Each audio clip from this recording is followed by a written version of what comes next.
Il est rentré. Bonjour Anthony. Bonjour Jean-Jacques. Dites-moi la chambre 900 combien? 922. 922. Vous avez bonne mémoire. On m'a appelé de Las Vegas pour me dire qu'il y avait une note à payer. Chambre 922. Le fameux minibar. Non, le minibar, il paraît que c'est salé. C'est salé, hein, la note. Surtout, du minibar. surtout en jus de fruits, quoi. Anthony. Oui, évidemment.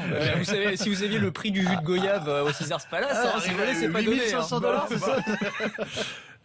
Anthony, l'innovation toujours pour lutter contre la dépression. Nous le disions, ce lundi est considéré, ce lundi 3e lundi de janvier, comme le lundi le plus déprimant de l'année, comme le jour le plus déprimant de l'année. Oui, je vois pas trop pourquoi, mais enfin bon. Une jeune entreprise française a mis au point un bracelet connecté qui pourrait aider les médecins à détecter très en amont cette maladie particulièrement difficile à diagnostiquer, qui est la dépression. Oui, c'est l'une des spécificités de la dépression. Vous savez que en moyenne, les soins interviennent 5 ans après l'arrivée des premiers symptômes. Donc on comprend bien à quel point un objet, qui pourrait déceler très en amont les signes avant-coureurs de la maladie pourrait être intéressant. Et c'est ce qu'a mis au point cette entreprise qui s'appelle Mindblue. Ils ont travaillé sur un petit bracelet. Alors, ça se présente sous la forme d'un petit bracelet en plastique qui est bardé de capteurs électroniques qui vont traquer minute par minute tout un tas d'indicateurs vitaux. Alors, ça va du rythme cardiaque à la température corporelle, au cycle de sommeil. Et à partir de tout ça, de toutes ces données, il y a un algorithme qui va malaxer tout ça et qui va essayer de détecter les signes qui pourraient laisser penser qu'une dépression va arriver. Ouais. Ces indicateurs, ils vont être envoyés à un médecin qui va les recevoir. Il va recevoir des alertes sur son smartphone, sur sa tablette,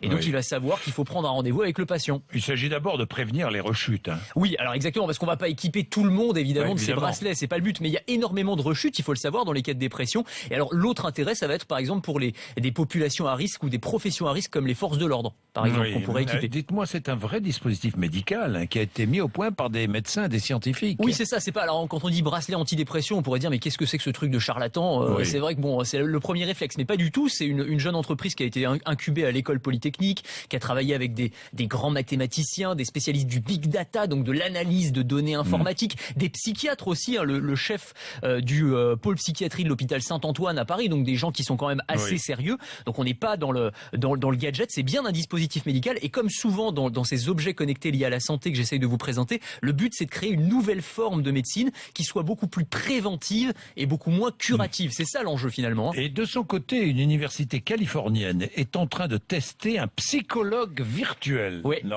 Le Sim Sensei, ça s'appelle. Sim Sensei. Alors ça prend la forme. En fait, vous allez entrer en consultation avec un avatar très réaliste, un peu comme un personnage de jeu vidéo.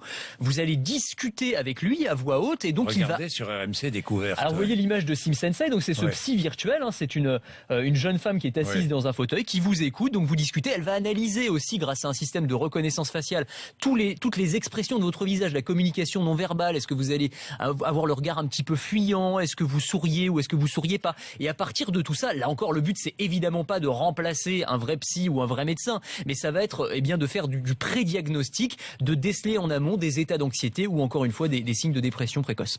Merci, mon cher Anthony, qui lui n'est pas dépressif du tout. Anthony. Non. Il revient de vacances, il manquerait plus que ça. Tellement surveillé, connecté que non, jamais. Je ne risque rien.